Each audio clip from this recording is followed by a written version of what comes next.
আজ বানাবো সবচেয়ে সেরা স্বাদের মোরলা মাছের ঝাল চচ্চড়ি রেসিপি। অনেকের ক্ষেত্রে মোরলা মাছ ভাজার সময় ভেঙে যায়, আবার সর্ষে দিয়ে রান্না করলে তিতেও হয়ে যায়।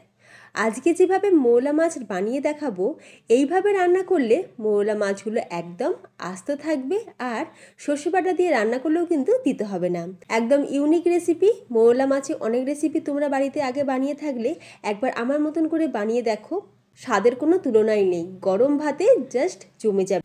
নমস্কার, বেঙ্গলি পাকশালায় তোমাদের সকলকে স্বাগত জানিয়ে আজকে ভিডিও শুরু করছি। এখানে 500 গ্রাম মোরলা মাছ, মানে দেশি মোরলা মাছ নিয়েছি। মাছগুলো কিন্তু বেশ টাটকা। এখন মাছগুলোকে পরিষ্কার করে বেছে ধুয়ে নেব। মাছগুলো বাজার থেকে তো কেটে দেয় না, এই রকম মাছ বাড়িতেই কাটতে হয়, পরিষ্কার করতে হয়।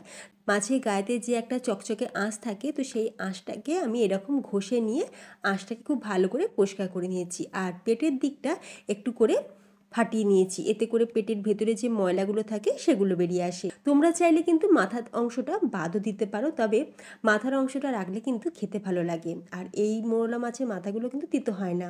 তো আমি এই মাথার অংশটা রাখবো, পুরো আস্ত মোরলা মাছগুলোকেই রাখবো। আমি কিন্তু কোনো রকম কাটাকুটি করব না। এখন মাছগুলোকে পরিষ্কার করে ধুয়ে নিয়েছি, তারপরে জল ঝরিয়ে রেখেছি। এখন মাছের গায়েতে লবণ হলুদ মাখিয়ে 10 মিনিট এইভাবেই রেখে দেবো। মাছের মধ্যে লবণটা খুব ভালোভাবে ঢুকবে। অন্যদিকে একটা মশলা রেডি করে নেবো। সেই জন্য একটা গ্রাইন্ডিং জারের মধ্যে নিয়ে নিয়েছি বড় চামচের 1 চামচ কালো সর্ষে। তোমরা চাইলে হাফ কালো সর্ষে হাফ সাদা সর্ষে মিশিয়েও কিন্তু করতে পারো। আর দিয়েছি 1 চামচ গোটা জিরে, 1 টুকরো আদা, ঝালের জন্য দিয়ে দিলাম কাঁচা লঙ্কা, আর 4 কোয়া রসুন, অল্প সামান্য লবণ আর অল্প সামান্য জল দিয়ে এখন মশলাটা সুন্দর করে পেস্ট করে নেব। সর্ষে বাটার সময় একটুখানি লবণ দিলে সর্ষে বাটাটা দিতে হয় না। অন্যদিকে 10 মিনিট পর মাছগুলোকে ভেজে নেব। কড়াইতে দিয়ে দিয়েছি সর্ষের তেল। তেলটা ভালোভাবে গরম হয়ে যেতে অল্প সামান্য একটু লবণ দিয়ে দিলাম, এতে করে মাছগুলো কড়াইয়ের নিচে আটকে যাবে না। এখন মাছগুলোকে দিয়ে আমরা মাছগুলোকে একটু লাল লাল করে ভেজে নেব। মাছগুলো দেওয়ার সাথে সাথে কিন্তু নাড়াচাড়া করা যাবে না, কারণ মাছগুলো এই সময় কিন্তু ভীষণই সফট থাকে। তাই একটা সাইড একটু হয়ে যাওয়ার পর তারপর আমরা উল্টে পাল্টে মাছগুলোকে ভেজে নেব। একই রকমভাবে সবকটা মাছই কিন্তু আমরা ভেজে নেব। আমি একটু চাপা দিয়ে ভাজছি যাতে করে ছিটকে না আসে। তো সবগুলো মাছ আমাদের ভেজে তুলে নেওয়া হয়ে গেছে। এখন কড়াইতে যে অবশিষ্ট তেল ছিল তার মধ্যে দিয়েছি হাফ চামচ কালো জিরে আর লম্বা পাতলা করে কেটে রাখা আলু। তোমরা চাইলে কিন্তু বেগুনও দিতে পারো, তবে আমি কিন্তু বেগুনের ব্যবহারটা করলাম না।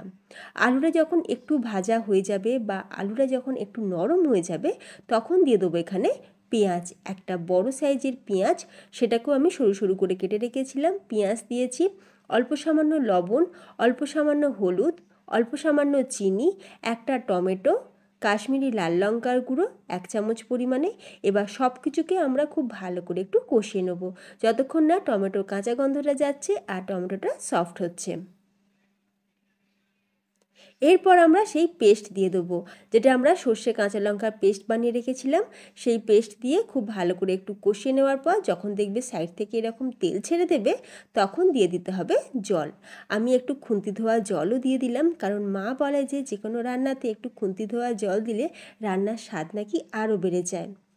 জলটা দিয়ে কিছুক্ষণ একটু কষিয়ে নেওয়ার পর এবার দিয়ে দেবো পর্যাপ্ত পরিমাণে জল। এবার চাপা দিয়ে আমরা গ্রেভিটা কুক করে নেব।